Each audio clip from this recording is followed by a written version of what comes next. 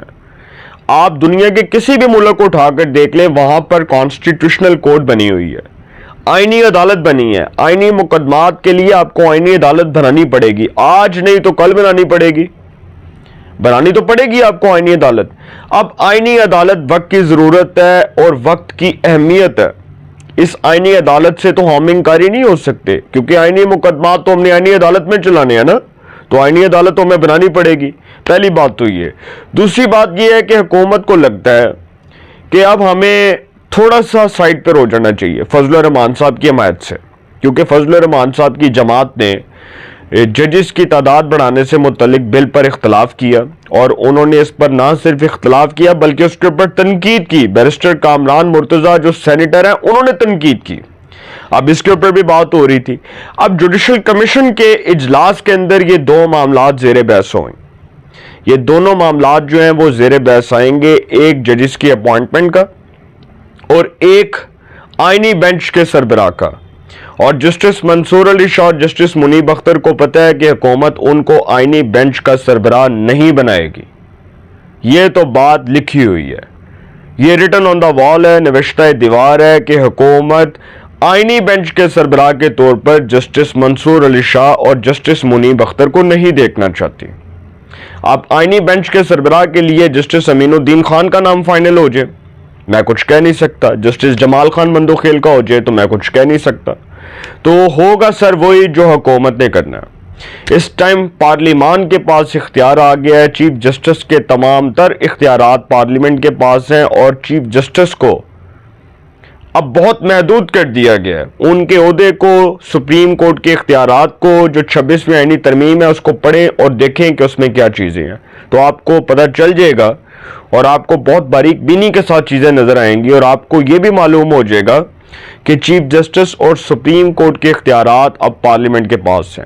دوسرا معاملہ یہ ہے کہ عمران خان صاحب کی ڈیل کی باتیں سنائی دے رہی ہیں۔ دیکھیں عمران خان صاحب کی ڈیل کی باتیں کیسے وقت میں سنائی دے رہی ہیں جب بشرا بی بی کی رہائی ہوئی توشہ خانہ 2 کیس کے اندر، اور جیسے ہی ان کو ضمانت ملی تو اس کے بعد یہ خبریں ہوا میں اڑنا شروع ہو گئیں، اور یہ مارکیٹ میں یہ چیزیں سرکولیٹ کر رہی ہیں کہ عمران خان صاحب کو رہائی ملنے جا رہی ہے، عمران خان صاحب جیل سے باہر آ رہے ہیں۔ ایسا کچھ بھی نہیں ہونے لگا۔ میری پاکستان کے ایک بڑے سینئر صحافی سے بات ہو رہی تھی، تو وہ مجھے یہ بتا رہے تھے کہ عمران خان صاحب کو مان لیا کہ جی تمام کیسز میں ضمانت مل جاتی ہے، ان کے خلاف تمام تر کیسز کو ختم کر دیا جاتا ہے، اور یہ بہانہ بنا دیا جائے کہ جی پروسیکیوشن بہت کمزور ہے، لہٰذا جی ملزم جو ہے اس کو رہا کر رہے ہیں، ملزم کو ضمانت دے رہے ہیں۔ لیکن انہوں نے ایک بات بڑی پتے کی، انہوں نے کہا کہ عمران خان صاحب سارے کیسز میں بری ہو جاتے ہیں، سارے کیسز میں ان کو ضمانت مل جاتی ہے، لیکن پیچھے کیس رہتا ہے، وہ ہے 9 مئی کا کیس، جس کا فوجی ٹرائل ہونا ہے، جس کا فوجی جو ہے وہ ٹرائل بھی ہونا ہے، ملٹری کورٹ میں اس کا ٹرائل ہونا ہے، اور فوجی عدالتوں میں جب وہ مقدمہ چلے گا تو آپ کو اللہ کا پتہ جائے گا۔ اب عمران خان صاحب کا معاملہ تھوڑا ڈیفرنٹ ہے، لیکن یہ فوجی عدالتوں کا کانسیپٹ جو ہے، کچھ لوگ یہ کہتے ہیں کہ جی آئین کے اندر فوجی عدالتوں کا کانسیپٹ نہیں ہے، کچھ لاء کے لیگل ایکسپرٹس اس بات سے اختلاف کرتے ہیں کہ ہمیں فوجی عدالتوں کی طرف نہیں جانا چاہیے، ہمیں فوجی عدالتیں نہیں بنانی چاہیے۔ اچھا، فوجی عدالتوں کے حوالے سے جو لوگ تنقید کر رہے ہیں، کیا ان کا ضمیر یہ گوارا کرتا ہے کہ وہ فوجی عدالتوں کے حوالے سے جو وہ بات کر رہے ہیں اور وہ کہتے ہیں کہ جی فوجی عدالتیں نہیں بننی چاہیے، تو کیا پاکستان کا جو عام شہری جس نے 9 مئی کے اندر جلاؤ گراؤ کیا، توڑ پھوڑ کی، املاک کو نقصان پہنچایا، اس کا کیس ہم ایک عام عدالت میں چلائیں اور وہ شخص ملزم ہو اور اس کو عدالت ریلیف دے کے کہہ دے کہ جی اس کو ضمانت پر رہا کیا جا رہا ہے، تو اٹ مینس کہ آپ ریاست کے ریٹ کو کمپرومائز کر رہے ہیں، اٹ مینس کہ آپ ریاست کے ریٹ کو، اس کی اتھارٹی کو چیلنج کر رہے ہیں، جبکہ یہ کام تو فوج کا ہے۔ فوجی عدالتیں پہلے بھی تو بنتی رہی ہیں نا اس ملک میں، کوئی پہلی بار تو نہیں بننی۔ تو اگر فوجی عدالتیں بن جاتی ہیں تو یہ کس نے کہا ہے کہ جی آئین کے اندر لکھا ہے کہ فوجی عدالتیں نہیں بننی چاہیے، اس کا کانسیپٹ بہت غلط ہے؟ کہیں بھی نہیں لکھا آئین کے اندر۔ آئین کے اندر تو یہ لکھا ہے کہ جوڈیشری اپنے اختیارات جو ہے وہ آئین اور قانون کے دائرے میں رہ کر استعمال کرے، فوجی عدالتوں کے حوالے سے بھی لکھا ہوا آئین کے اندر بہت سی چیزیں لکھی ہیں، لیکن جب ہم آئین کی بات کرتے ہیں تو ہم یہ نہیں دیکھتے کہ آئین کو تو ہم نے خود اپنے پاؤں تلے روندا، پاکستان کے کانسٹیٹیوشن کو تو ہم نے خود توڑا، اس کو وائلیٹ کیا کہ 4 مارشل لا لگے ہمارے ملک میں، کیا وہ ہم نے آئین کو نہیں توڑا تھا؟ جو ہمارا آئین بنا تھا، جو ہمارا کانسٹیٹیوشن بنا تھا، وہ کس کے نام پر بنا تھا؟